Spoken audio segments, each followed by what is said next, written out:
किसी ने क्या खूब कहा है कि सत्य हमेशा सरल और अडिग होता है। झूठ कितना भी बड़ा हो, समय के सामने झुकी जाता है। नमस्कार, मैं हूं आपके साथ पवन शर्मा और आप देख रहे हैं खबरें अब तक। खबरें अब तक में सबसे पहले बात होगी कल घटित होने वाले अयोध्या के दिव्य और ऐतिहासिक पल की, बिहार की राजनीति में सम्राट के नए साम्राज्य की, और आखिर में अखिलेश यादव के बिहार चुनाव के बाद बदले सुर की। इन तमाम मुद्दों पर विस्तार से होगी चर्चा, लेकिन इससे पहले आइए नजर डालते हैं इस वक्त की हेडलाइंस पर। एक्टर धर्मेंद्र का 89 साल की उम्र में निधन, सिनेमा जगत में फैली दुख की लहर। दिल्ली एयरपोर्ट पर टला बड़ा हादसा, अफगान फ्लाइट गलत रनवे पर उतरी। गुजरात के 29 श्रद्धालुओं को लेकर कुंजापुरी दर्शन के लिए जा रही बस दुर्घटनाग्रस्त, 5 लोगों की मौत हुई। पाकिस्तान के पेशावर में अर्धसैनिक बल के मुख्यालय पर धमाके, आत्मघाती हमले में कम से कम 3 जवानों की हुई मौत। उत्तर प्रदेश की राज्यपाल को 30,000 स्क्वाड ने सलामी दी। लखनऊ के डिफेंस एक्सपो ग्राउंड में सार्क देशों के स्काउट गाइड रहे मौजूद। देश के 53 में सीजीआई बने जस्टिस सूर्यकांत शपथ के बाद मोदी शाह से मिलने पहुंचे। इजराइल में 9 टॉप अफसर सेना से बर्खास्त, 2 साल पहले हमास का हमला रोकने में रहे थे नाकामयाब। सौरभ हत्याकांड के आरोपी मुस्कान अस्पताल में भर्ती, आज हो सकती है डिलीवरी। बच्चे के पिता को लेकर अब भी शक बना। अफगानिस्तान ने भारत को अपने निष्क्रिय खदान किए ऑफर। गिरावट के साथ बंद हुआ भारतीय शेयर बाजार, सेंसेक्स 331 अंक टूटा, निफ्टी 26,000 के नीचे। हेडलाइंस के बाद एक बार फिर आपका स्वागत है खबरें अब तक में। बढ़ते हैं आज के पहले मुद्दे की तरफ। दिल्ली विलास के बाद देश भर की सुरक्षा एजेंसियां हाई अलर्ट पर हैं और इसी बीच प्रधानमंत्री नरेंद्र मोदी मंगलवार को राम मंदिर ध्वजारोहण कार्यक्रम में अयोध्या आ रहे हैं। जी हां, अयोध्या में एक बार फिर से भारी उल्लास का माहौल है। ये उल्लास रामलला के मंदिर निर्माण की पूर्णता का प्रतीक है। निर्माण कार्य पूरा होने के बाद मंदिर पर ध्वजा फहराया जाना है। इस कार्यक्रम में देश के प्रधानमंत्री और प्रदेश के मुख्यमंत्री से लेकर कई गणमान्य लोग शामिल हो सकते हैं। उनके आगमन को लेकर अयोध्या एक किले की तरह सुरक्षित बनाया गया है। पीएम की सुरक्षा के लिए 7 स्तर की सुरक्षा तैयार की गई है। जी हां, इसमें NSG commando, SPG, Uttar Pradesh ATS, पैरामेटिक्स force और उत्तर प्रदेश पुलिस शामिल है। अलग अलग सुरक्षा घेरे में जवानों को तैनात किया गया है, जिससे हर कोण से निगरानी हो सके। प्रधानमंत्री और अन्य वीआईपी मूवमेंट को देखते हुए अयोध्या की सीमाएं 24 घंटे के लिए बंद कर दी गई हैं। कोई भी वाहन शहर में प्रवेश नहीं कर पाएगा। मंदिर परिसर में प्रवेश के लिए विशेष सिक्योरिटी क्लियरेंस जरूरी है। इतना ही नहीं, नेपाल सीमा से लगे 68 किलोमीटर के इलाके में लगातार चेकिंग की जा रही है। डॉग स्क्वाड, ड्रोन और अन्य तकनीकी संसाधनों का प्रयोग किया जा रहा है। अयोध्या के नाके, चौराहे और पगडंडियों पर सुरक्षा जवान लगातार गश्त कर रहे हैं। कुल मिलाकर अयोध्या एक बार फिर दिव्य और ऐतिहासिक पल की साक्षी बनने जा रही है। कल श्री राम जन्मभूमि मंदिर के मुख्य शिखर पर भव्य धर्म ध्वज फहराया जाएगा। ये ध्वजारोहण मंदिर पूरा होने का सबसे पवित्र चरण माना जाता है। शास्त्रों के मुताबिक मंदिर के शिखर पर ध्वज फहराने से भगवान की उपस्थिति वहां निश्चित हो जाती है और पूरा क्षेत्र पवित्र हो जाता है। हिंदू मंदिर परंपरा में शिखर पर ध्वज फहराना मंदिर के पूर्ण रूप से जीवंत हो जाने का सबसे बड़ा सच है। गरुड़ पुराण, अग्नि पुराण तथा वास्तु शास्त्रों में स्पष्ट कहा गया है कि जिस मंदिर पर ध्वज लहराता है वहां भगवान सशरीर विराजमान रहते हैं। ध्वज दूर से ही भक्तों का ये संदेश देता है कि मंदिर अब जागृत है और दर्शन के लिए पूरी तरह से तैयार है। खास बात यह है कि अयोध्या में लगभग 200 फीट की ऊंचाई पर ध्वज फहराया जाएगा। इसके लिए विशेष पुली मशीन व्यवस्था तैयार की गई है। मैनुअल रोप के साथ साथ इलेक्ट्रॉनिक्स मोटर की वैकल्पिक व्यवस्था भी रखी जा रही है ताकि कोई तकनीकी खराबी ना आए। रस्सी का वजन इतना है कि इसे खींचने के लिए भारी मशीनरी लगानी पड़ी है। देखा जाए तो अयोध्या अब वैश्विक पर्यटन केंद्र बन रही है। राम मंदिर और उसके ध्वजारोहण जैसे आयोजन न केवल धार्मिक बल्कि आर्थिक दृष्टि से भी महत्वपूर्ण साबित हो रहे हैं। आलम यह है कि इस कार्यक्रम के बाद भारत और विदेश से पर्यटकों की संख्या में तेजी से वृद्धि होने की संभावना जताई गई है। वहीं मुख्यमंत्री योगी आदित्यनाथ का लक्ष्य 2029 तक उत्तर प्रदेश को $1 ट्रिलियन की अर्थव्यवस्था बनाना है। अयोध्या का पर्यटन इस लक्ष्य में अहम भूमिका निभाएगा। वर्तमान में शहर का योगदान उत्तर प्रदेश की जीडीपी में 1.5% है, लेकिन वृद्धि के साथ साथ ये काफी बढ़ने की संभावना है। श्री राम मंदिर और जुड़े निर्माण कार्यों में लगभग 2150 करोड़ रुपए का निवेश हुआ। शहर में अब तक 76 से अधिक होटल खोले जा चुके हैं और मैरियट, रेडिसन, IHCL जैसी कंपनियां भी निवेश कर रही हैं। नए रेस्टोरेंट, दुकानें और टूर एजेंसियां तेजी से बढ़ रही हैं। यानी देखा जाए तो अयोध्या अब केवल धार्मिक स्थल नहीं बल्कि आर्थिक केंद्र भी बन चुकी है। पर्यटन से स्थायी व्यापारियों, हस्तशिल्पकारों और लघु उद्योगों को फायदा मिल रहा है। ध्वजारोहण और अन्य धार्मिक आयोजनों ने अयोध्या की राष्ट्रीय और अंतर्राष्ट्रीय पहचान को और मजबूत किया है। इसी के साथ खबरें अब तक में बढ़ेंगे अगले रिपोर्ट की तरफ। बिहार में एक बार फिर नीतीश राज स्थापित हो चुका है, मगर इस बार खास बात यह है कि बिहार की नई सरकार में सबसे बड़ा राजनीतिक संदेश किसी योजना या बजट में नहीं बल्कि गृह मंत्रालय की चाबी के साथ ट्रांसफर हुआ है। 20 साल तक नीतीश कुमार के हाथों में रहे इस विभाग की कमान अब सम्राट चौधरी के पास आ गई है।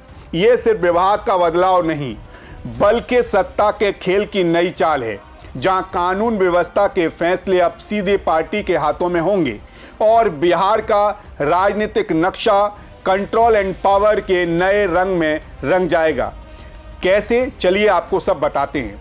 ये कोई अचानक से लिया गया फैसला नहीं था। सितंबर 2025 में नेपाल में जेनजेड आंदोलन, सीमा पार तस्करी, चिकन नेक सुरक्षा और कट्टरपंथी नेटवर्क की खबरें आईं। केंद्रीय गृह मंत्री अमित शाह और नीतीश कुमार की 2 अहम बैठकें हुई और तय हुआ कि बिहार में कानून व्यवस्था की जवाबदेही अब सीधे पार्टी के हाथ में होनी चाहिए। सूत्रों के अनुसार यह फैसला 48 घंटे का नहीं बल्कि 2 महीने की रणनीति और पावर प्लान का नतीजा है। बैठकों में साइबर क्राइम, हथियार तस्करी और संगठित अपराध की रिपोर्ट पेश की गई। तय हुआ कि बिहार का अगला नैरेटिव अब विकास नहीं बल्कि सुरक्षा और नियंत्रण होगा। अब सवाल उठा है कि आखिर सम्राट चौधरी को ही इस काम के लिए क्यों चुना गया। तो चलिए ये भी आपको बता देते हैं। बैठक में सम्राट को जिम्मेदार चेहरा बनाया गया। उनके हार्डलाइनर इमेज उत्तर प्रदेश के योगी मॉडल में बिहार में लागू करने की इच्छा और सीधे सीधे डायलॉग, अपराध या जेल में होंगे अब कब्र में होंगे, इन सब ने उन्हें सबसे फिट उम्मीदवार बना दिया। नीतीश ने गृह मंत्रालय सौंपने की हामी दे दी, लेकिन आईपीएस ट्रांसफर की ताकत अपने पास रखी। यानी कि लॉ एंड ऑर्डर में सम्राट सक्रिय रहेंगे, लेकिन बड़े फैसले बिना नीतीश की मंजूरी के नहीं ले पाएंगे। वहीं बिहार की 729 किलोमीटर की खुली नेपाल सीमा हमेशा शॉप जोन रही है। सितंबर 2025 में नेपाल पुलिस की फायरिंग में 21 जवानों की मौत और बाद में ज़ेनजी आंदोलन ने सीमा पर संकट बढ़ा दिया। केंद्र चाहता है तेज फैसला लेने वाला गृह मंत्री जो लगातार दिल्ली के संपर्क में रहे और पुलिस मशीनरी को स्पीड पर चलाए, क्योंकि एनसीआरबी 2022 के आंकड़ों के मुताबिक बिहार हिंसक अपराधों में देश के टॉप 5 राज्यों में से एक है। वहीं इस मामले में सम्राट का स्टाइल साफ है, अपराध कम करो या हटो। कुल मिलाकर देखा जाए तो नीतीश संयमित और संस्थागत प्रशासन पसंद करते थे, लेकिन सोशल मीडिया और हिंसक अपराध के दौर में अब हार्डलाइनर राजनीति की जरूरत थी। सम्राट ने पंचायत राज मंत्री के रूप में 263 भ्रष्टाचारियों को 4 महीने में सस्पेंड किया, नाइट पेट्रोलिंग और फील्ड इंस्पेक्शन किया।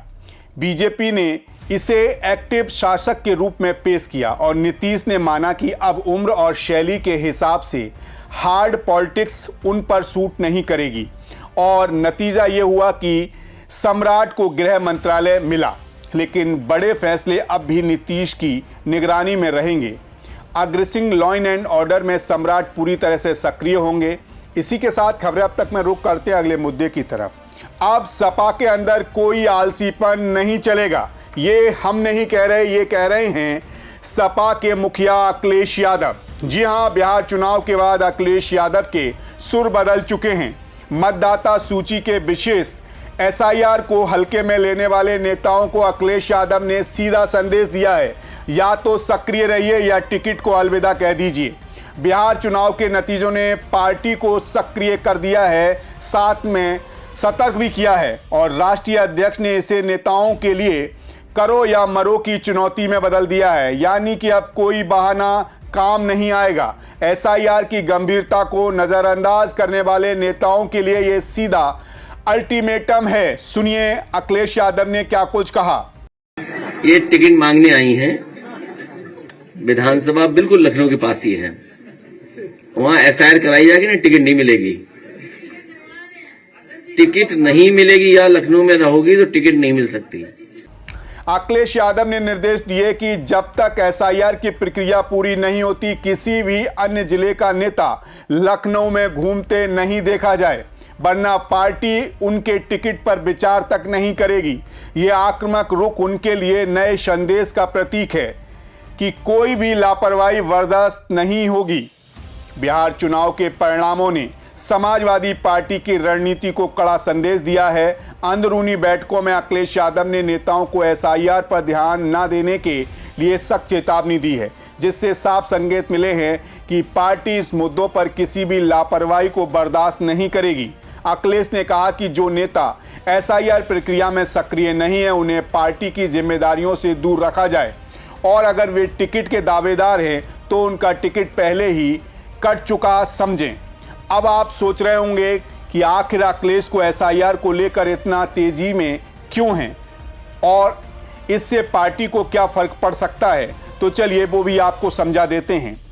पिछले बिहार चुनाव में सपा का वोट प्रतिशत 15% गिरा। एसआईआर के जरिए लाखों नए मतदाताओं को सूची में शामिल किया जाना है और अगर ये प्रक्रिया समय पर पूरी नहीं हुई तो सपा के लिए उत्तर प्रदेश में सीटों का नुकसान तय माना जा सकता है। अखिलेश ने साफ कहा है कि किसी भी अन्य जिले का नेता जब तक एसआईआर पूरी नहीं होती लखनऊ में घूमता हुआ न पाया जाए, अन्यथा उसका टिकट काटा जा सकता है।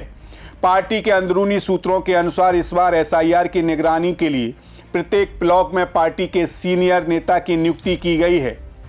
कुल मिलाकर ऐसा लग रहा है कि सपा के अंदर तक कोई भी ढील नहीं है। एसआईआर प्रक्रिया को लेकर अखिलेश यादव का सख्त रुख ये संदेश देता है कि जो नेता सक्रिय नहीं रहेंगे उनके लिए पार्टी में कोई जगह नहीं है।